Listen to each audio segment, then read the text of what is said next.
be starting shortly, just getting things ready. We've had a few technical hitches, so bear with us.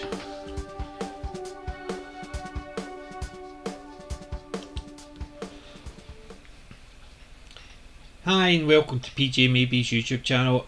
We've had a few technical hitches. There was meant to be two of us discussing season 1, but we've had problems getting a communication going. So I thought still launch something and actually just see what we're going to be doing over the next few weeks. Both myself and Gordon are going to discuss each season of Stargate. We'll start with Stargate SG1, then we'll do Atlantis, then we'll do Universe.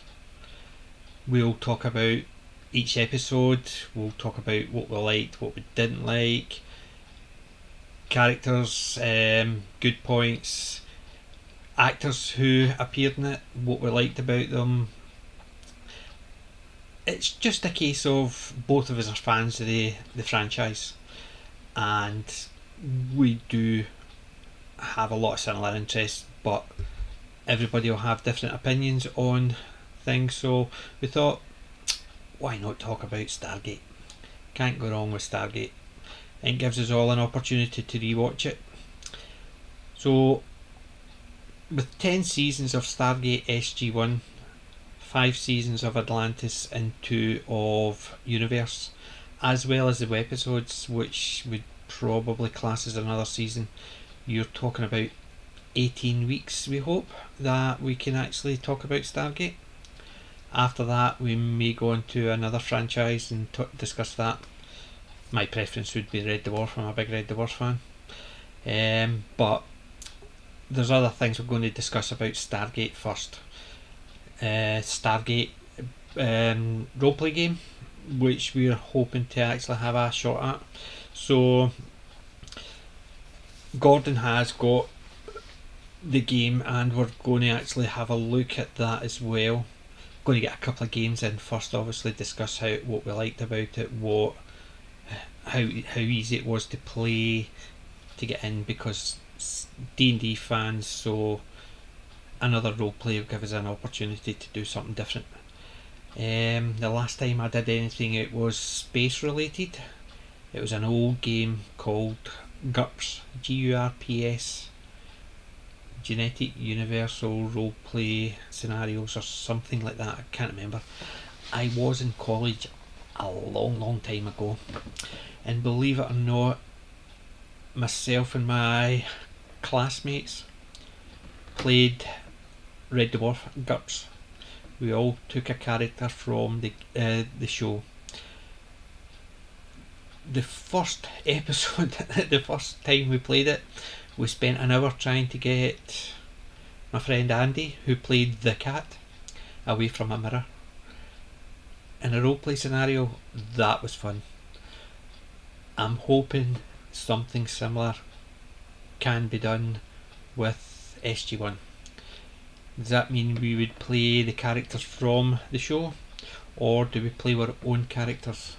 I can't imagine me fitting quite well into the Samantha Carter role, because she's got brains and looks and I've got neither. Can't imagine myself in the Daniel Jackson role, because I can barely speak English, having a Scottish accent. And Teal'c, who can be that imposing? Certainly not me. And as for Jack O'Neill, I can be cheeky, I can be sarcastic. I just can't actually, I just don't have that charisma.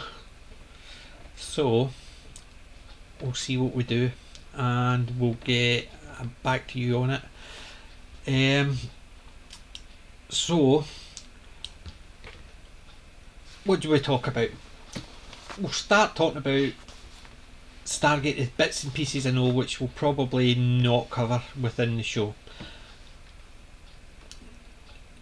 The rumours that, or things that we've heard about the show as we were looking through it, like for instance the very first episode. Not going to really to talk about the episode itself, but the background of the story of it. it took a long time for them to actually convince the studios not to interfere in it. Episode 1, you can see the stark difference between that and the rest of it, because there was a lot of studio interference. As far as my understanding goes, that the interference was caused because I think it was at HBO, but whatever one it was on, it had an adult rating, so they wanted full nudity. The producer writer, Roland Emmerich, didn't want that. He wanted it to be a family show that anybody could sit down and watch, and he had the money for, I think it was 2 seasons, so he knew he could actually run into it slowly. He didn't need to rush in, bang, this is how it starts. So, and he didn't want to actually have it in such a way that kids couldn't watch it, so he fought it. The first episode, there was nudity, full frontal nudity, and I think what happened was, prior to DVD release, whatever, he managed to get the parts that were done that way reshot, which I think shows how popular it became. Because when something's popular, you don't want to rule out a fan base, and something that has an adult theme to it, you're not going to get kids into it. Even teenagers, yes, you might get some, but on the whole, they want to come in for something they can sit down, watch it with their parents. Adults watch it with their kids, so you don't want something that's just embarrassing. It could be. So I think the fact that they actually went back and reshot the parts of that first episode actually shows how much faith they had in it. I think it worked because it's a long-standing show. Certain shows, they use it for them. You look at things like Game of Thrones or Spartacus. That was all part and parcel of it. After season 1 or 2 or whatever it was, I'd never watched Game of Thrones. I watched 1 or 2 episodes. It wasn't for me. Too dark. I like light entertainment. I enjoy something that makes me happy, enjoy it.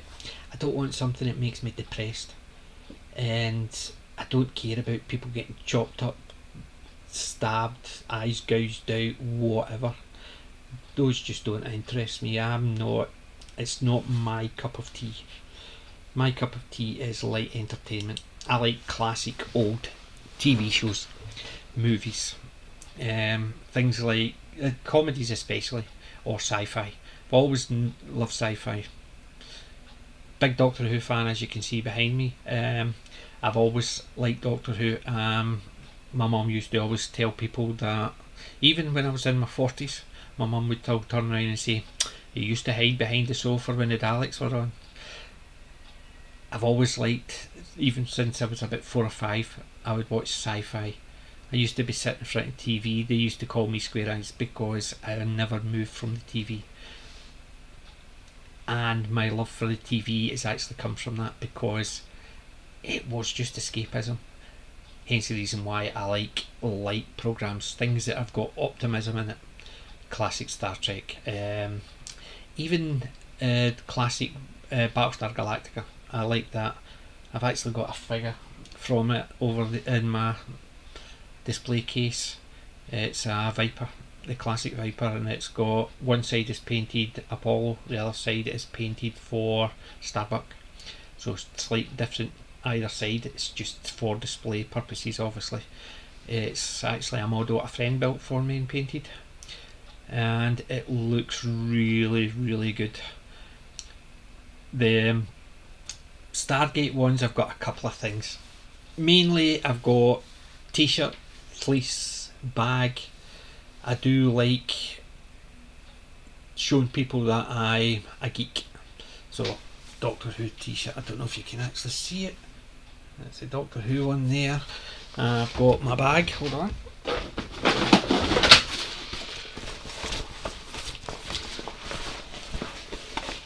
Doctor Who bag as well, same as I've got stuff over here.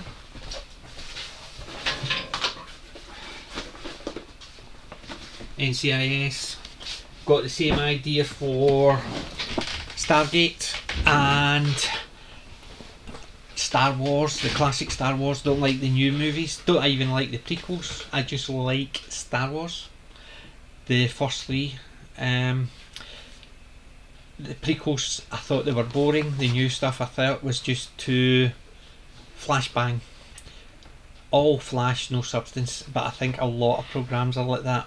I think the fact that Doctor Who, I don't watch the new Doctor Who because it's the same idea. It's just, here's a story, get it over and done quickly. If you cut out all the big effects, the flash, the bang, the story's about 5 minutes long and it could have actually been told in a 2 or 3 sentences. So I got sick of it very quickly. I'm quite happy to go back and watch a good old Tom Baker story and actually just let it drag out over this 4 or 5 or 6 episodes. A slow burn. And it was optimistic. So they're the type of things I like in my programmes, and that's the type of thing I liked with Stargate. Stargate is just one of those programmes you could just pick an episode, watch it, rewatch it straight away. It's just entertainment. Watching the characters as well, their interaction is just superb. Obviously the characters actually got along well. I've never heard anything bad about them, and I think the chemistry of the characters came across very, very well on stage. Oh, sorry, on screen. Only one person I've met was Christopher Judd. Lovely guy. Slagged me to death because I had to get something signed for my daughter years ago, and when I was going to get it signed by Robert Llewellyn from Red Dwarf, I accidentally asked him to sign my name instead of hers, so she wasn't happy. So when I was going to meet Christopher Judd, I had to ask him to make sure I signed it for her and not me, and he put it on the picture. To Jennifer, this is not for your dad, Christopher. It was just so nice. He basically customised her thing, mate, and she was over the moon. The fact that A, had asked him, and B, he thought it was funny enough to actually put it down on the picture of him. She just couldn't make it herself, or else she would have stood in the queue. But lovely man to meet, but very cheerful. Considering the stature and the outcome of Teal'c, he just seemed completely different. But good actors do that, and just such a nice guy. Unfortunately I couldn't spend the amount of time I wanted to gab to him because the queue was enormous. When you get somebody from such a well known, loved programme like that up in Scotland, there's a queue. The queue, I think it was that bad that they had to stop people coming up because it was going to overrun.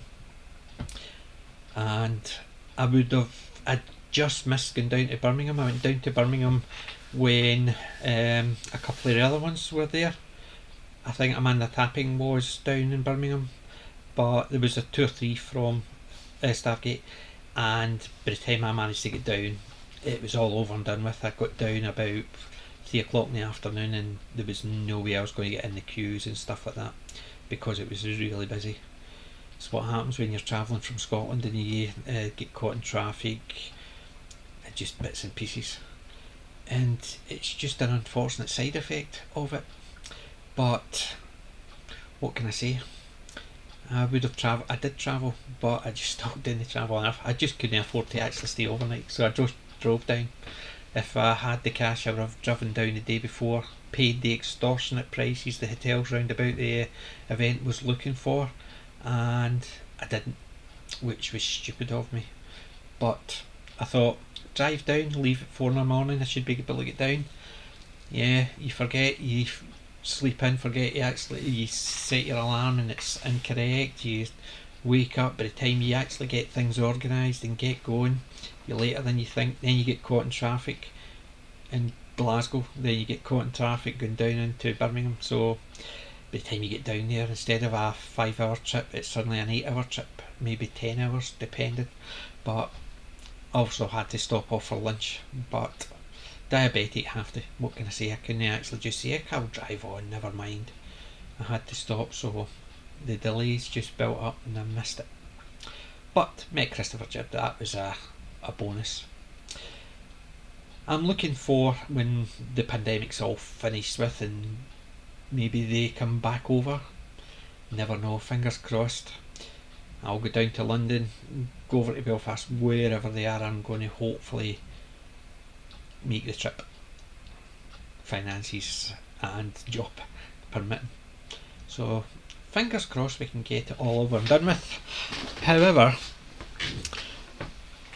over the next few weeks we'll discuss each of the characters, we'll discuss each of the episodes, we'll talk about character progression, things that worked, things that didn't. If there's anything you think we should actually look at, please leave a comment. I'll always check, but this is only a wee quick video and it was just, we were planning to do a long 21 episode review. We'll hopefully do that next week. Just means that I'm a week behind on my rewatch. This week I watched season 1 and the movie. I've done a review of the movie, and as you can imagine, I'm a bit of a rambler. My mind goes all over the place. There's too much of certain things that I want to actually focus on, then I'll jump ahead to something else that is related, then I'll try and come back to where I was. I've got a bad habit for that. I'm a gab and I can't help myself. But anything you think we should be looking at, discussing, anything, if after we've looked at things, if you think we've missed, we could do a catch up midweek, maybe to discuss things that maybe we've missed in an episode or we didn't know about a character's progression and why they get in it, why how they get in it. I know things, there's certain characters that are in it are well known names, and the fact that they appeared in Stargate at the beginning I just thought was fantastic. Later on you get people coming in because established franchises, people are quite happy to come in, but when you've got some well known characters coming in early on, it shows the faith they had in it. Even if it was just a job to them, the fact is they didn't look at it and think, no going on that's going to go nowhere.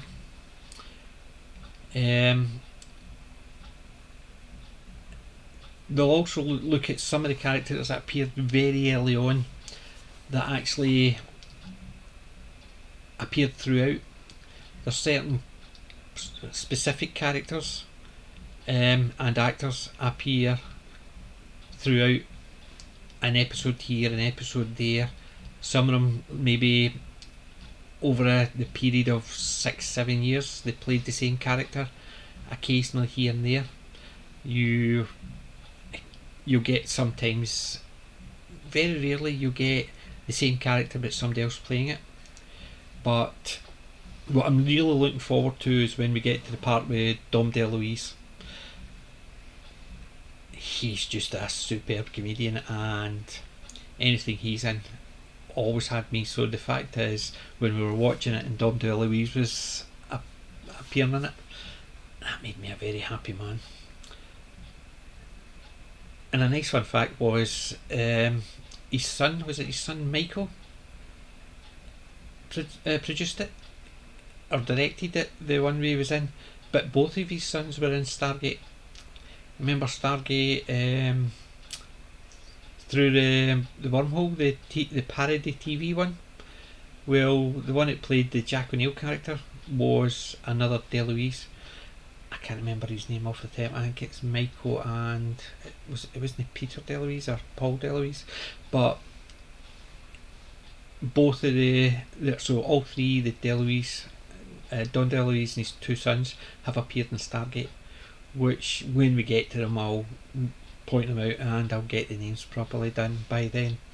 So what I'm going to do is I'm going to sign off, and hopefully next week all the technical hitches will be sorted out.